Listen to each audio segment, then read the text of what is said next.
Today we guide you through the transformative journey of a surgical procedure known as septorhinoplasty or nose job. It's a harmonious blend of form and function dedicated to enhancing both the appearance as well as the function of the nose. So the septoplasty procedure involves straightening out the septum, which could be cartilage and or bone, which improves airflow and makes breathing easier. Rhinoplasty, on the other hand, is like a nose makeover.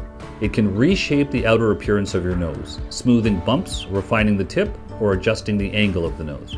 Here are some of the key stages of the septorhinoplasty procedure.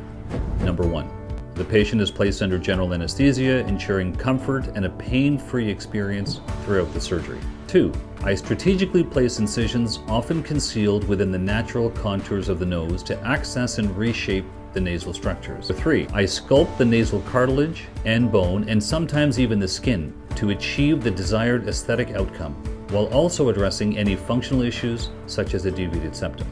Number 4, the incisions are closed carefully with fine sutures designed to minimize scarring and promote optimal healing. When you're ready to start your septorhinoplasty journey, schedule your consultation today. Thank you.